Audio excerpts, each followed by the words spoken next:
In the world of video games, and in fact our world as a whole, there are many who would argue that games cannot be art.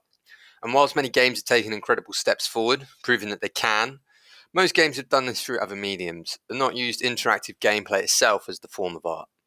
In this essay, I'm going to explore the concept of artistic expression through video game mechanics themselves, in order to nail home a philosophical point, theme, or other concept that extends beyond the game and reaches the player via a first-hand interactive experience. What I mean by all this is that although video game is a piece of art, the aspect of game that conveys emotion might be the visuals, music, cutscenes, performances, or the storyline. These aspects are all also primary aspects of other artistic mediums, such as movies or music, and are not exclusive to video games. Let's take, for example, gaming's saddest moment in recent memory from Naughty Dog's hit game, The Last of Us. Sir, there's a little girl. But... Yes, sir. Listen, buddy, we've just been through hell. Okay, we just need... Shit.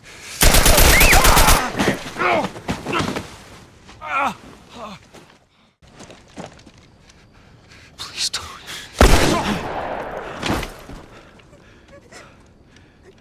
Oh, no. Sarah. Move your hands, babe. I know, baby, I know. God. Listen to me, I know this hurts, baby. You're gonna be okay, baby. Stay with me. All right, I'm gonna pick you up. I know, baby, I know it hurts. Come on, baby, please. I know, baby, I know. Sarah. Baby. Don't do this to me, baby. Don't do this to me, baby. Come on. No. No. No, no, no. Please. Please. Please. Please don't do this. Please.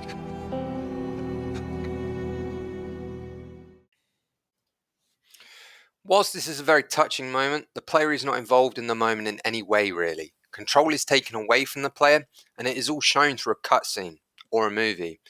Now, for argument's sake, you could say that they took control away from the player to make you feel more powerless, and that a horrific event like this is out of your control. But the game has cutscenes scattered throughout, so I highly doubt that this was the effect the creators were going for, especially after giving the player control prior to this throughout the level. One of the best people in the world at delivering these unorthodox interactive experiences through gameplay mechanics is famed Japanese auteur Hideo Kojima, and I'm going to be primarily exploring the Metal Gear Solid franchise, focusing on the third installment as it's the one I'm most familiar with, and it's the one that resonated with me the most when I first played it. But I'll also mention his more recent release, Death Stranding. Hideo Kojima is renowned for being the game designer who always thinks outside the box when it comes to game design, and there are countless examples of this within the Metal Gear Solid franchise, with one example being that you actually have to look outside the box to continue progressing the game. I'm not even making that up. MGS1 makes you look on the outside of the game box to get the info you need to progress. But something like this helps to involve the player further in the game and immersing them more in its world, connecting them even more to the story and the character they're playing. Metal Gear Solid 3 is a game that's very close to me, as it was one of the first games I completed without any walkthrough aids, all by myself. And for once, I actually understood the story and its themes, so it hit very hard. Bearing in mind I was only 10 years old at the time of completing this game, but it certainly resonated with me and left an impact.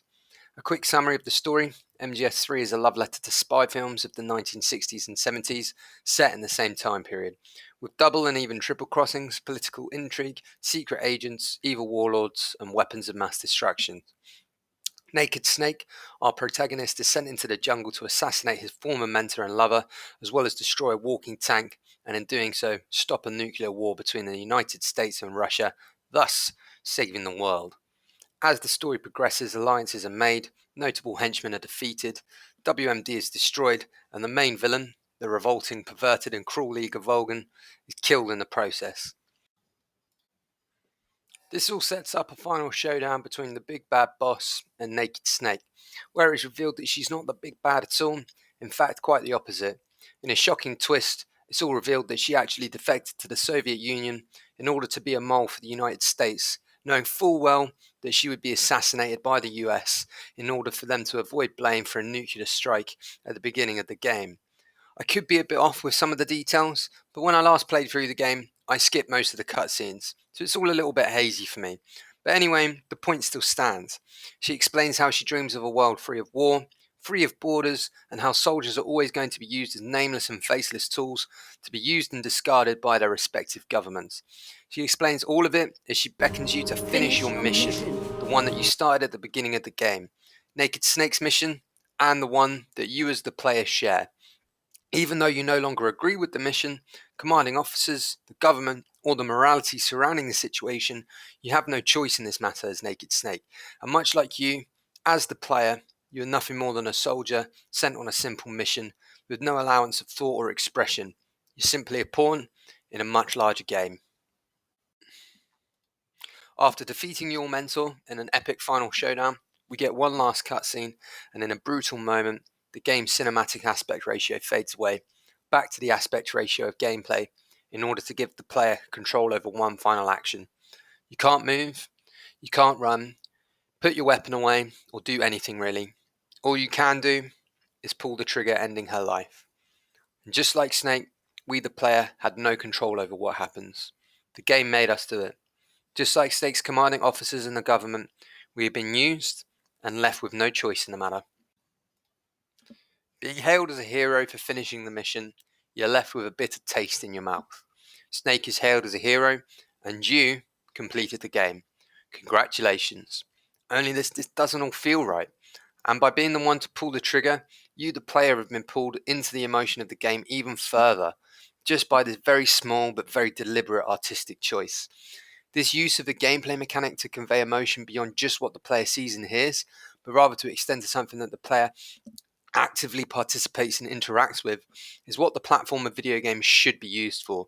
To bring players into the world, not just to be an observer, but rather an active participant.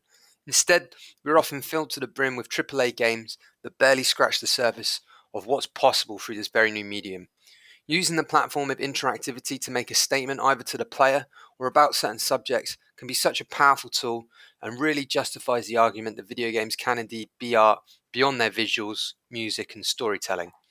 If we as a society looked at the interactive aspect of these games and how our interactivity and actions within the platform impact not just the digital world, but also us as a player, then video games are a form of art that supersedes every other. As for Hideo Kojima, his last game was a massive flop commercially.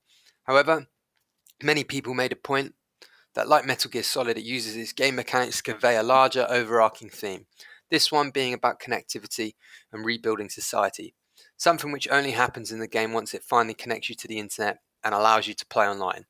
The game has you walk and slog through hours of content trying to rebuild society before allowing its online content, but when it finally does, the entire point is made clear. You're not necessarily supposed to have an easy time yourself, but make it easier for others. When the game connects you to the internet, you can use roads, zip lines, ladders, and bridges, all left behind by others, to make your journey easier. Hideo Kojima has been and will be continued to be considered a genius, and this video only touches on some of the other things he has done inside the world of gaming, and I'd highly recommend playing his video games.